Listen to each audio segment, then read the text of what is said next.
Section 1. You will hear two friends talking outside an examination room about working over the vacation period. First, look at questions 1 to 5.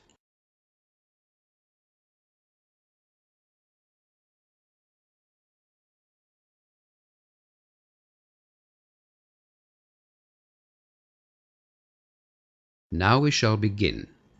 You should answer the questions as you listen, because you will not hear the recording a second time. Now listen carefully and answer questions 1 to 5. Hi, Peter. I'm so pleased that exam's over. Me too, Crystal. I'm exhausted. I stayed up late last night studying and then got up early this morning. Well, you can rest now. We're on holidays for 3 glorious weeks. That is a nice thought. Unfortunately, though, I'm broke. And if I'm going to have enough money to get through next semester, I'll have to get a job over the holidays. Yes, I've been thinking the same thing myself. As much as I'd like to go home to see my family, I think I'll have to get a job as well. Have you got any ideas or contacts? Well, as a matter of fact, I'm going to go to the student employment office. Do you want to come with me? Sure, if you don't mind. Where is it? Let me see. I've got a map here of the campus. It's up here in Y Block. Oh, boy. We're a long way away from there. We've just come out of N Block. Here we are here. Yes, N Block. Well, we can turn right and follow Circular Drive around, but that's the long way. What's the building opposite us? That's the International Centre. I learnt English there before starting my Bachelor of Business. Oh, right. I see. It says I Block. I guess I stands for International. Well, let's cross Circular Drive and walk up to the right. No, there's lots of trees and gardens there. We'd better go to the left of the building. You can't get through otherwise. Okay. We'll head past D Block, go between B and C blocks, and then across the sports fields to Y Block. Okay, but I'm really hungry. How about going to the student canteen before we get to Y Block? It's just on the other side of A Block, near the main entrance. Good idea. I didn't have breakfast this morning. I'm starving. Let's go. Peter and Crystal arrive at the Student Employment Office and the receptionist meets them. As you listen to the rest of the conversation, answer questions 6 to 10. Before the conversation continues, read questions 6 to 10.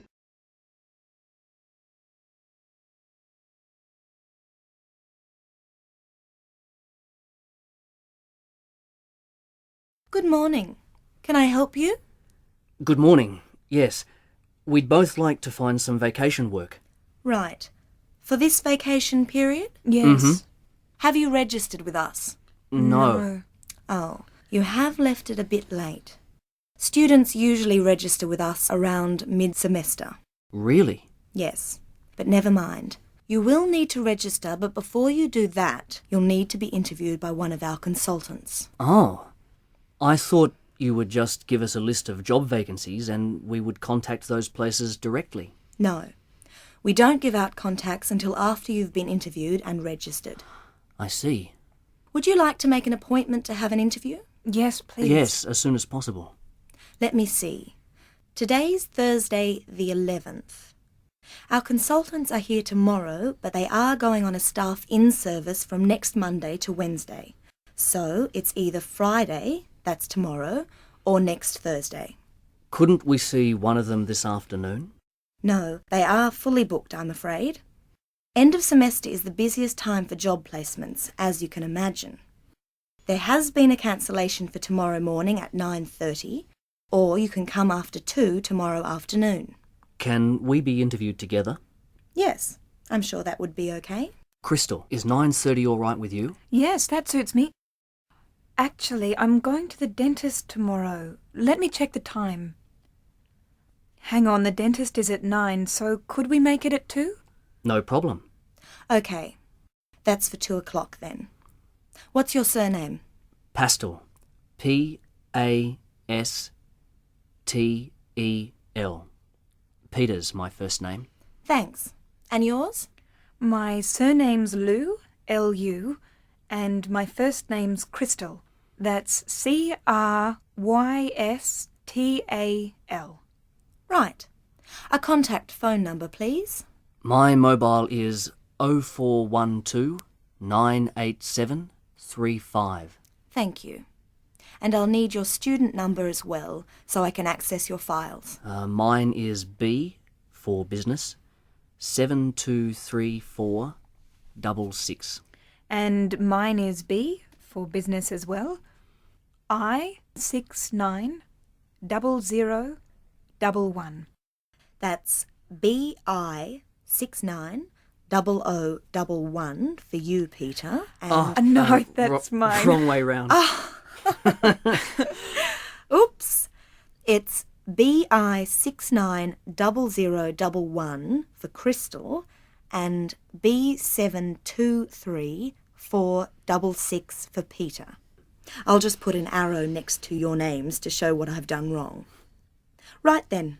See you both. Bye. Thanks a lot. That is the end of section 1. You now have half a minute to check your answers.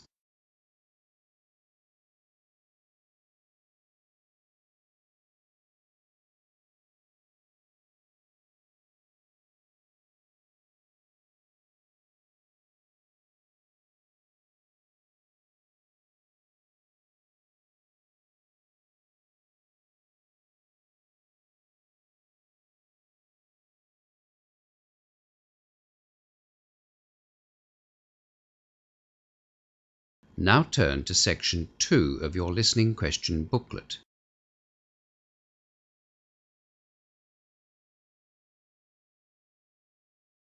Section 2.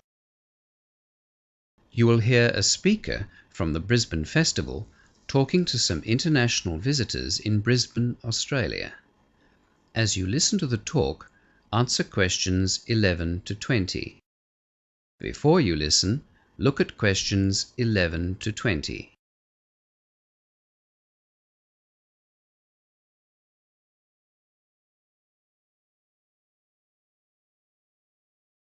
Good evening. I've been asked to tell you all about the Brisbane Festival, which is being held here in Brisbane from September the 8th to October the 6th. You are all, of course, welcome to come along to the various activities that we have planned while you're visiting our city. We're happy to announce that we have some free tickets, which I'll hand out later. The Brisbane Festival is held every year in a number of venues around Brisbane, not only to show off our own local talent, but also to celebrate the incredible talent that we have in the Australian and the South East Asian region. It's a great time for us to catch up with our interstate and international friends, and we're thrilled that this year we have a record number of performances from Southeast Asian participants. We have seen an increased amount of interest from European and American artists in recent years, and we welcome them as well. Our goal is to bring people together through art by making art accessible to everyone. The Brisbane Festival aims to promote cultural understanding and interaction. Right, well, as you experienced today, we have a wonderful climate here in Brisbane. Our average temperature is about 24 degrees Celsius, and we have something like 290 sunny days a year. Naturally, we want to take advantage of this, so we've scheduled performances in public places such as South Bank Parklands and the City Gardens, as well as the more traditional indoor venues, the Performing Arts Centre, Brisbane Convention Centre, the Brisbane Powerhouse, and some of our university campuses.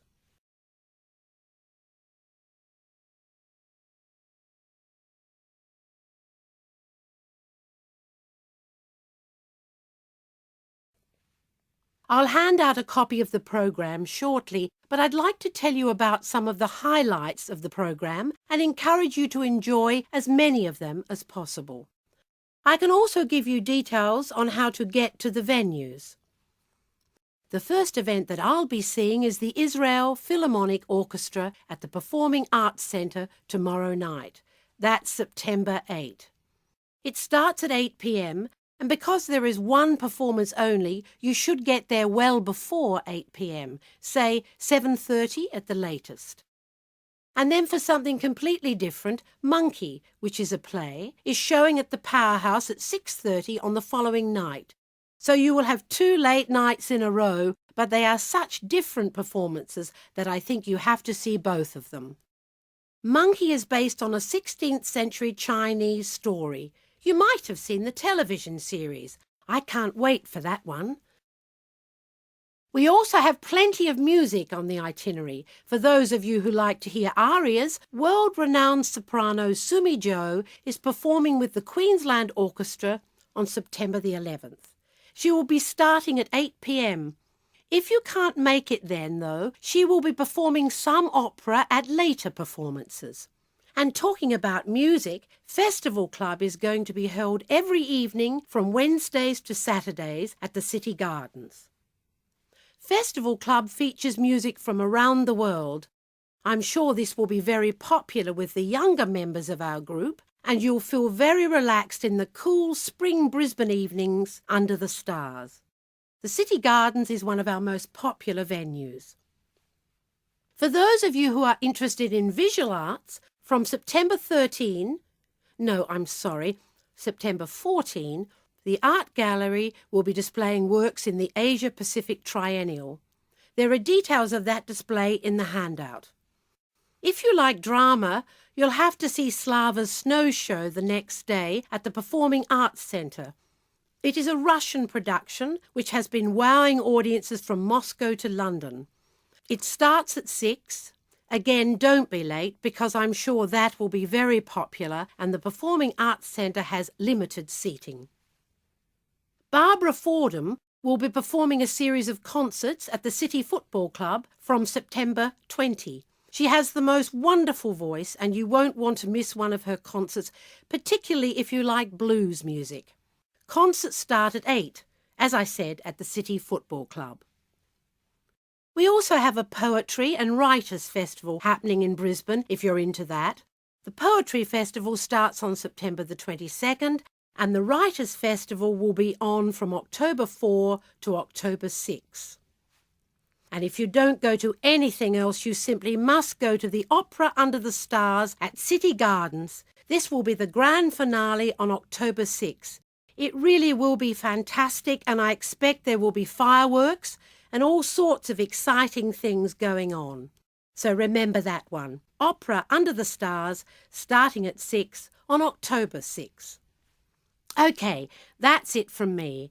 I really hope that you take the time to join in whenever you can with the Brisbane Festival celebrations. If you want any more information, please come and see me. The information booklets and tickets are at the front door. Have a good night, everyone, and enjoy your time in Brisbane. That is the end of section 2. You now have half a minute to check your answers.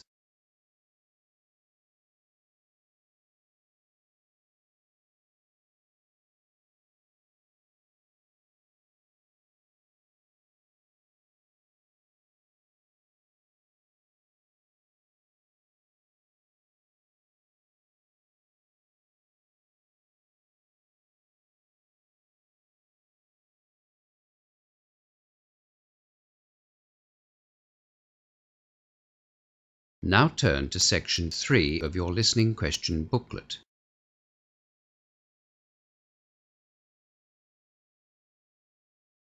Section 3. In this section you will hear 2 students presenting a tutorial on 2 Asian countries, Singapore and Malaysia. First, look at questions 21 to 30.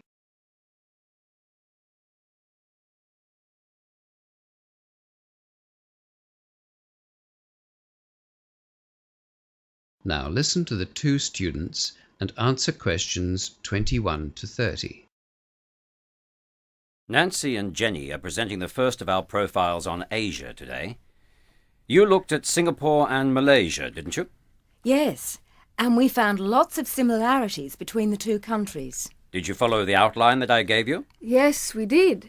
First of all, the total land area of Singapore is 630 square kilometres, whilst Malaysia's was 329,758 square kilometres. Obviously, Malaysia is a much larger nation with a bigger population, almost 24 million. It is bigger than Australia's population, in fact. We have 19,700,000.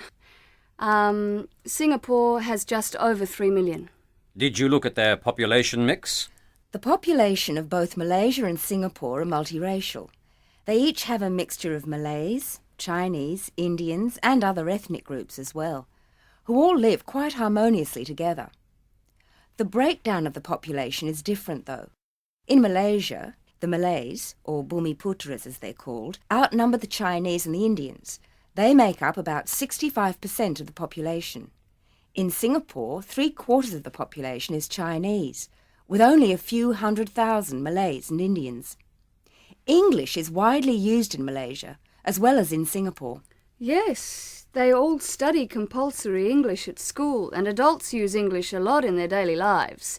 For many years, Singaporeans have been sending their children abroad to study in English-speaking countries. And in recent years, Malaysians are also studying overseas and getting overseas work experience.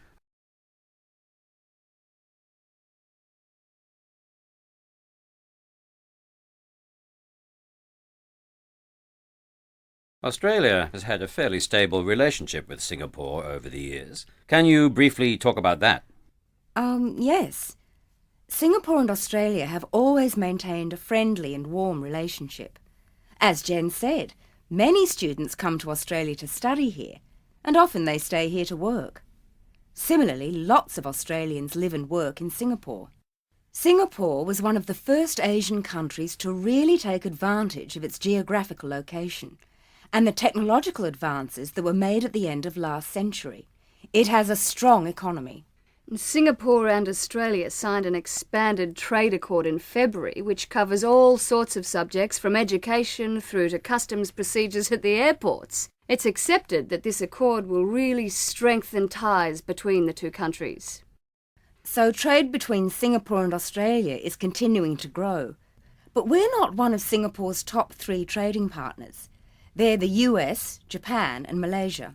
Yes, and interestingly, but not surprisingly, I guess, Malaysia's top 3 trading partners are the US, Japan and Singapore. Yes, Singapore and Malaysia are neighbours, so you would expect that. What did you discover about the relationship between Malaysia and Australia? Well, it hasn't been as stable as Singapore and Australia's friendship. Malaysians and Australians get along well on a personal level. There have been an increasing number of tourists travelling between the two countries, so it isn't just the students who are coming here. Historically, Australia and Malaysia, and for that matter Singapore as well, have a lot in common. You know, with the British colonialists. Malaysia now doesn't want to blindly follow Western ideas, which is fair enough. Yes. This is something that we'll talk about later in the semester. Australia's international relations in the region. There do seem to be misunderstandings and disagreements between Malaysia and Australia, but diplomats say that these are exaggerated by the media. Yes, we all know the power that the media has. Was there anything else? Well, yes. What I found was that Singaporeans are generally regarded as well-educated, well-travelled, knowledgeable. They enjoy a quality of life that is envied in other countries, especially in other Asian countries. The Singaporean government is spending a lot of money on education and technology. Is this going to continue? Did you look at the government's agenda for the future? They're developing a knowledge-based economy. Unlike other Southeast Asian countries, Singapore hasn't been dependent on the production and export of commodities. They intend to be IT-driven, with a highly skilled economy. I see. And how did this differ in Malaysia? Well, the Malaysians are very enterprising people. They're well-educated and highly skilled too. Like the Singaporeans, they've got a strong work ethic. We both felt that of the two countries, Malaysians were much more Asian in their way of thinking, although they seem to mix Eastern and Western traditions easily. This could be one of the reasons that tourism is doing so well in Malaysia. The economy once relied almost solely on the export of raw materials, but that's changed a lot. All the experts say that Malaysia has a huge future. You've obviously enjoyed your research. I'm sure you'll enjoy learning more about the region as we continue on with the other overviews. That is the end of section 3. You now have half a minute to check your answers.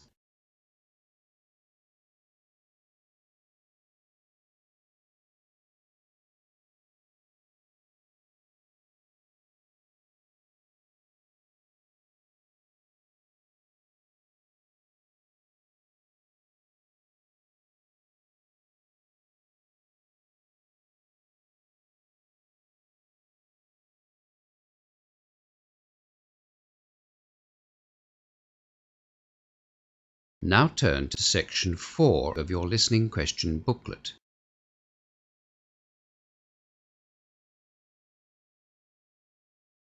Section 4. You will hear an introductory lecture about vegetarianism being given by a nutritionist. First, look at questions 31 to 40.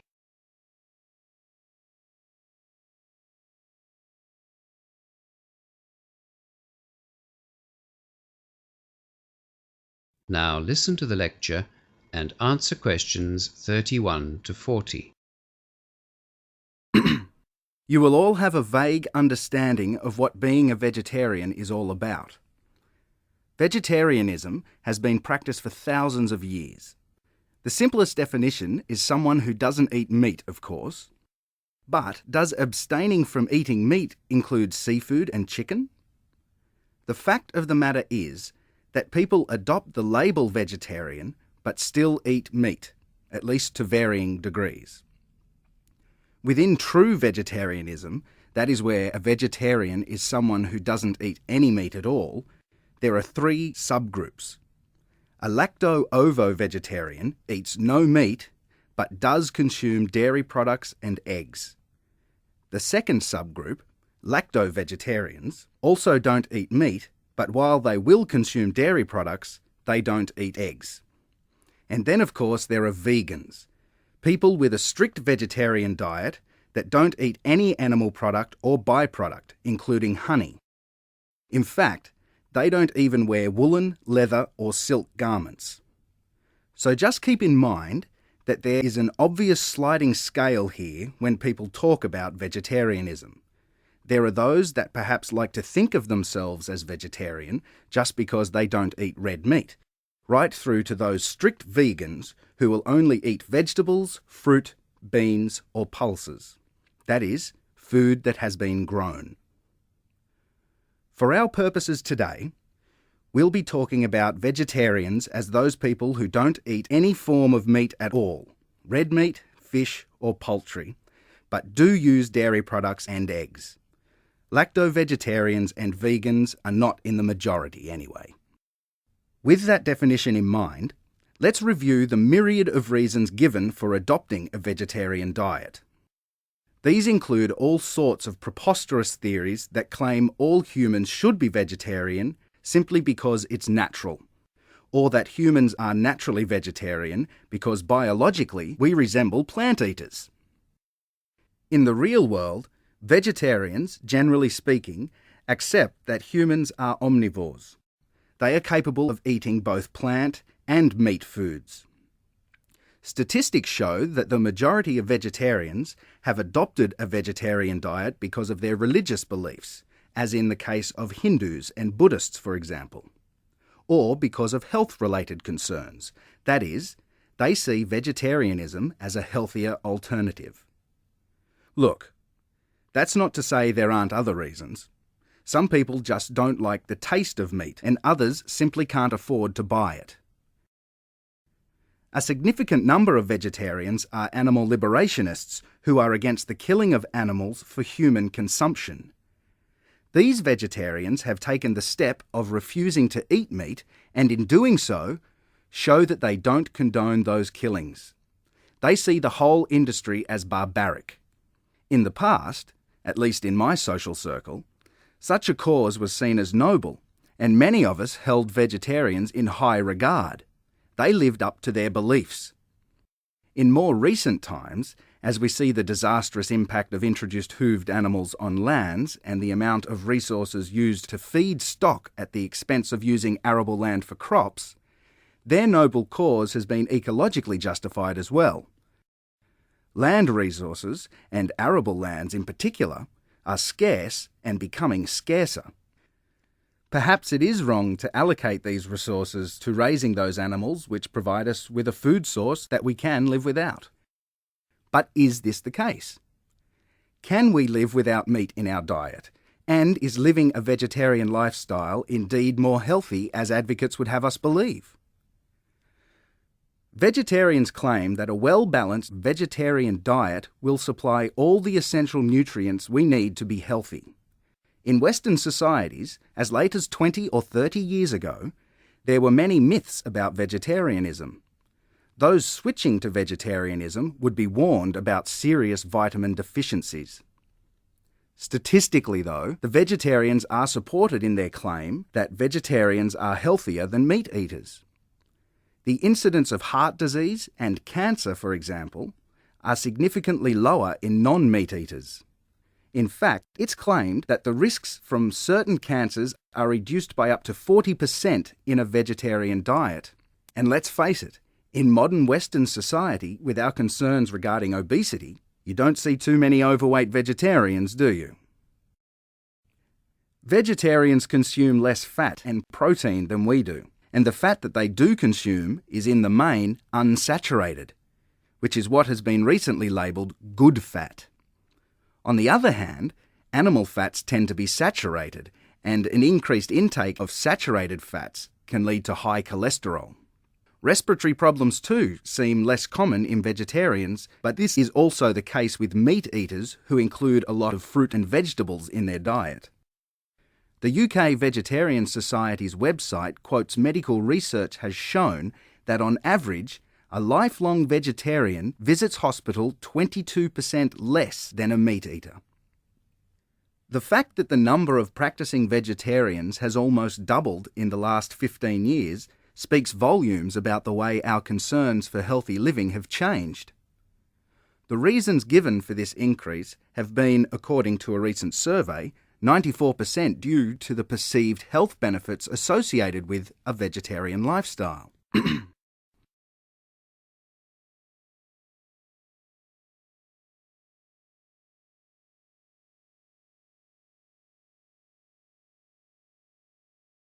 Doctors and nutritionists and responsible groups like the Vegetarian Society are rightly concerned that those adopting the vegetarian diet do so in an informed way. There are health benefits to be gained by turning vegetarian, but there are also guidelines that need to be followed.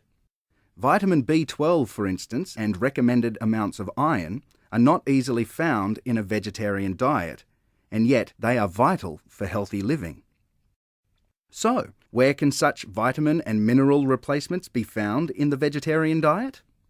Well, for the average vegetarian, good sources of iron are spinach, prune juice, or dried fruit. Vegetarians are advised to eat these foods with fruit juices, which will increase the amount of iron absorbed. B12, on the other hand, is not as readily available because it is only found, to all intents and purposes, in meat, fish, and dairy products. This vitamin is one which vegetarians find difficult to replace. However, as I said, low amounts of B12 can be found in dairy products as well as soy products or seaweed. For the stricter lacto-vegetarian and vegan, B12 can be obtained from foods that have been fortified with the vitamin. Vegetable margarines, some soy products, and breakfast cereals are the most common sources. The key to a healthy vegetarian diet is the same as any other diet. Eat a wide variety of foods including grains, fruit and vegetables, beans, pulses and nuts. Vitamins and minerals must be included in the vegetarian diet, just as they have to be included in a non-vegetarian diet. You can argue all you like about vegetarians being healthier, but I'd suggest that you consider a well-balanced diet first and foremost.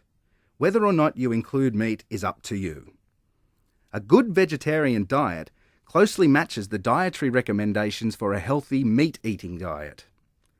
There's an excellent website which I suggest you look at if you want further information on vegetarianism.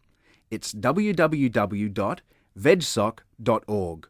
www.vegsoc.org.